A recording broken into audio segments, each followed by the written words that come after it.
Hello, everyone, and welcome to the Your Mark on the World show. We're producing this episode for GoodCrowd.info, and our guest today is our sponsor, Todd Crossland of Seed Equity Ventures. Todd, welcome back to the show. Devin, glad to be here. Thank you. Well, we're excited to have you. You're always a gracious guest, and of course, a really great authority in the whole world of investing in startup companies. And I want to talk to you about the process you use for onboarding investors and getting them into deals on your platform. And I think it's fair to say, Todd, that although what we'll review, they're your steps, they're your process, it probably isn't a whole lot different on competing sites, right? This is sure would give people a fairly good idea about how you go about investing. I think there are a lot of people who are eligible. Well, we know there are. Even among accredited investors, something like 5 or 10% of them have invested in startup deals in the past. And now you're making it easy for all accredited investors to participate in your 506, your Reg D 506B and C deals, right? Correct. Yep. So anyway, let's talk about the first step. You just go to the website and you actually sign up. What's required to sign up? Sure. So we have a streamlined onboarding process, and this really stems from our experience with my previous company, Interbank FX. So we onboarded about 250,000 customers in 140 countries. And so we are a registered futures commission merchant, and we had to abide by all the government regulations regarding KYC and AML for onboarding customers. And so we've used that same experience and to some degree the same technology to onboard our customers and investors. So it's a really streamlined process where they come and join the site, seedequity.com, first as a member, then they can click to join as an investor. And then they get asked, there's about 4 pages that they go through and click some responses, whether they're an accredited investor or non-accredited investor, name, address, phone number, a few things like that. And then they click, submit, and we have a process where we verify their identity at that point, which is very quick. And once the identity is verified and they've answered the suitability questions, then they would be ready to invest in companies. There's rules that we must follow as a broker dealer. It's FINRA Rule 2111 for suitability and KYC and AML. So really, when we onboard a customer, the system automatically checks the OFAC list, any terrorist lists. There's several watch lists out there that we screen against. And so once we have done the KYC and the AML, then investors are then ready to, browse and potentially invest in companies. So right now, if you're not an accredited investor, are you invited to register for the potential deals that you may do either under Regulation CF or Regulation A, or are you only signing up accredited investors today? No, so everybody can sign up. Accredited investors, non-accredited investors, and we'll be bringing some regulation, crowdfunding deals onto the platform, and we've been in discussions with companies to do Reg A Plus offerings as well. So they can basically, pre-register, and then when we post companies, we can let them know that they're available. That's great. Now, you have the next step is a customize the deal flow step. What does that allow you to do? Well, I think what you can do is you can filter through through different deals as far as, are they technology, life science, SaaS companies. And so you can filter your preferences based on the types of companies that you're interested in investing in. And then you can be alerted when those certain specific industries or companies that you have either expertise or interest in become available. Now that is a great tool to allow people to sort of pre-screen deals, so they're getting alerts on the things that they would be interested in down the road. Now, the next step would be to browse investment opportunities, because right now on the site you have some live deals, right? Correct. And what can you? Now, I imagine some of these deals are 506B deals that you can't talk about, but do you have some 506C deals on there that you can talk about? The current deals we have right now are all 506B, and we have some 506C deals that have closed.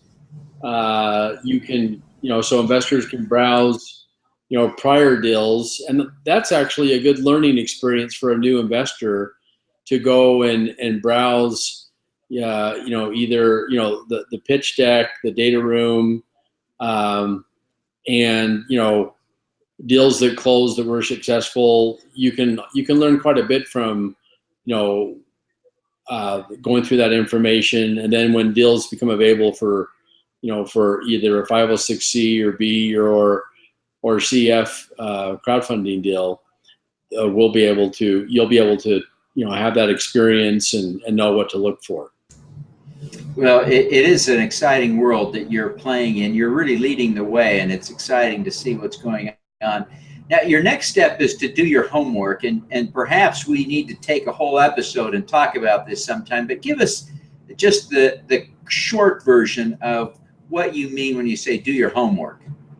Well, I think maybe I would start that, before the investors do their homework, they can gain a little bit of comfort to know that Seed Equity has done our due diligence and homework. So for a company to be posted on our platform, they will have had to gone through all the due diligence steps that we put them through. We do background checks on the officers, directors, and 20% shareholders or larger. And so we do the due diligence on the company, their legal status, the individuals running the company.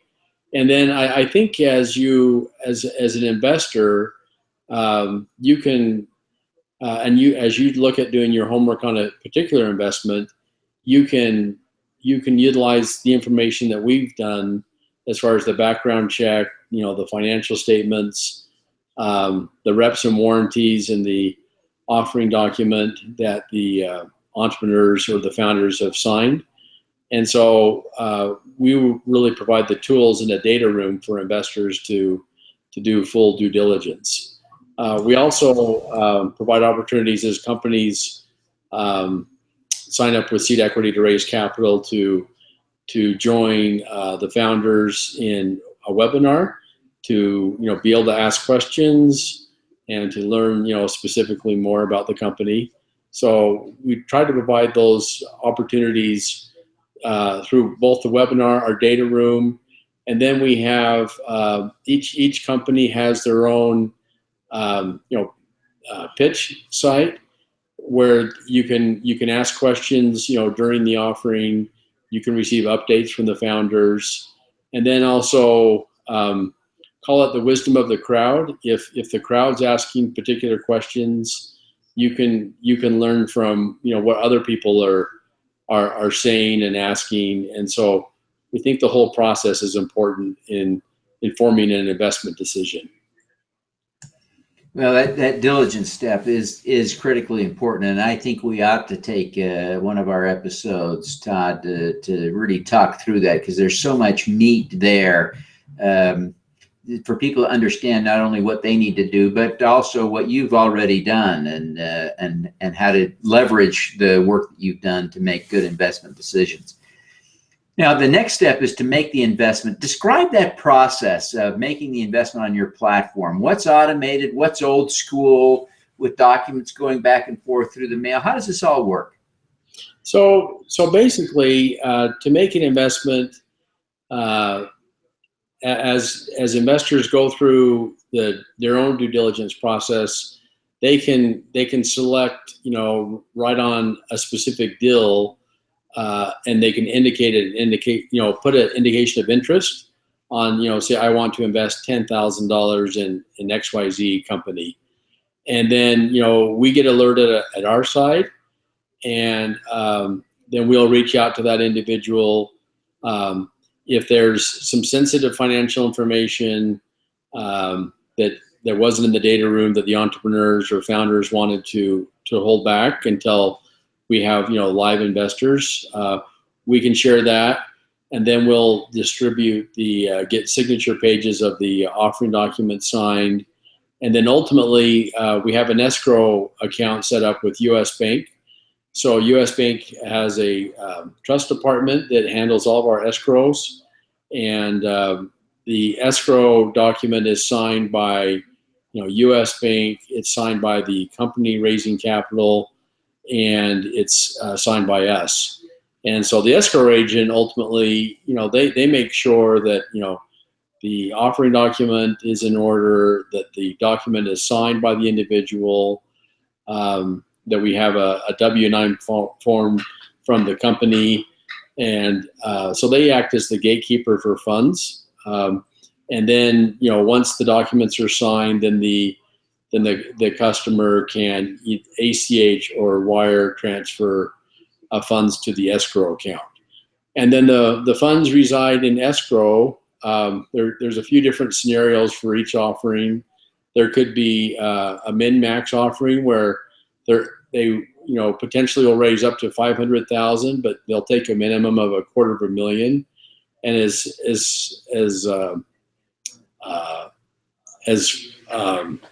long as the minimum amount is met in the escrow account, then it becomes a firm transaction for the investor.